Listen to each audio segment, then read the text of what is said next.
There's a single moment that separates the wealthy from everyone else. It's not talent. It's not luck. It's not even hard work. It's a split-second decision that happens inside their mind before anyone else even realizes there's a choice to make. And once you see it, you can never unsee it. This is how rich people actually think. Most people look at a problem and see a dead end. Rich people look at the exact same problem and see an entrance. It's not optimism. It's rewiring. Their brains have learned to ask a different question. While the average person asks, "Why is this happening to me?" the wealthy mind asks, "What can I build from this?" Let me show you what this looks like in real life. Imagine two people lose their jobs on the same day. Same industry, same experience, same savings in the bank. Person A goes home, updates their resume, and starts applying to the same type of jobs. They are frustrated, stressed, waiting for someone to give them another chance. Person B goes home and thinks, "I have been inside this industry for 10 years. I know every problem companies face. I know what they are willing to pay for. What if I solved one of those problems on my own?" 6 months later, person A has a new job. Person B has 3 clients and a growing consulting business. Same problem, same resources, completely different mental framework. The wealthy don't wait for permission. They don't need a boss to validate their worth. They see a gap in the market and they step into it. That shift from "I need someone to hire me" to "I can create value myself" is the first crack in the wall between average and wealthy thinking. They delay gratification like it's a superpower. Here's the uncomfortable truth. Most people are controlled by the next dopamine hit, the next purchase, the next weekend, the next vacation. Rich people have trained themselves to feel pleasure from something most of us find painful: waiting. There's a reason the marshmallow test is so famous. You put a marshmallow in front of a kid and say, "If you wait 15 minutes without eating it, you get 2 marshmallows." Some kids devour it immediately. Others stare at it, squirm, distract themselves, and wait. Researchers followed those kids for decades. The ones who waited had higher income, better relationships, and lower stress levels as adults. Not because of the marshmallow, because of the wiring. Let me tell you about someone. I will call Daniel. He was 24, working a decent job, making decent money. His friends were leasing new cars, going out every weekend, buying the latest tech. Daniel wanted all of that too, but he made a deal with himself. Every time he wanted something, he'd wait 30 days. If he still wanted it after 30 days, he'd buy it. You know what happened? 90% of the time he didn't want it anymore. The urge faded. He started seeing those purchases for what they were: emotional reactions.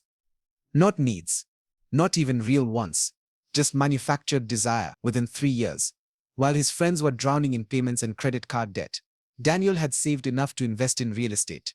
He bought a duplex, lived in one side, rented the other. His tenant paid his mortgage. Same income as his friends, completely different future.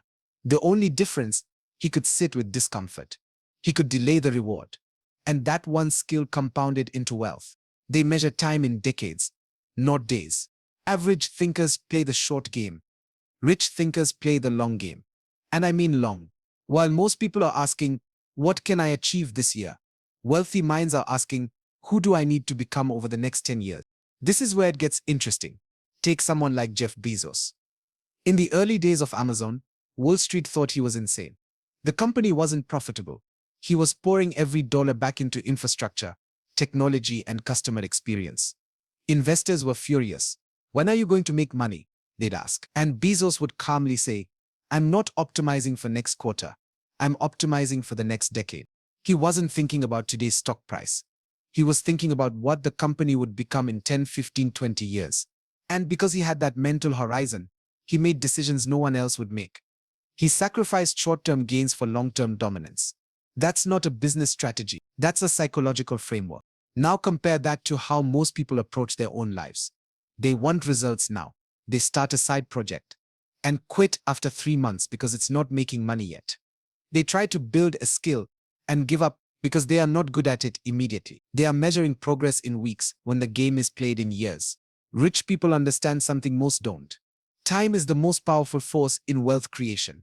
Not because of interest or investments, but because of who you become when you commit to something for a decade. The skills you build, the discipline you develop, the network you create, the reputation you earn. None of that happens in 90 days. It happens when you stop checking the scoreboard every morning and start trusting the process. Here's the shift. Poor thinking says, I will be happy when I achieve this. Rich thinking says, I will achieve this because I have already decided to become the type of person who does. The real secret. They think in systems, not events. Here's the truth nobody talks about. Rich people don't chase money. They build systems that generate money. And once you see this, everything changes. Most people think wealth is an event. If I get that promotion, if I sell this thing, if I win the lottery, they are waiting for a moment that changes everything. Rich people know better. They know that wealth is a system. It's a series of habits, decisions, and structures that produce results automatically. Think about it. A poor person works for money. A middle-class person saves money. A rich person builds a system that creates money while they sleep. That's not about intelligence. It's about mental models. When you think in events, you are always chasing, always hustling, always one bad month away from panic. When you think in systems, you build once and benefit forever. You create assets. You automate income. You design your life so that your time and your money are no longer tied together. And here's the part that breaks people's brains. Rich people fail more than anyone else. But they don't see failure as a reflection of their worth. They see it as data.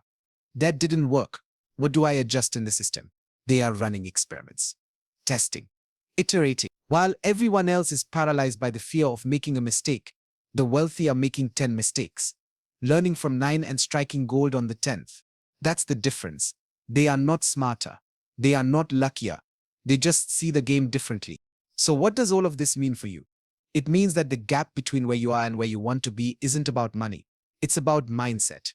It's about rewiring the way you see problems, pleasure, time, and systems. You don't need $1 million to start thinking like a millionaire. You need to start asking different questions.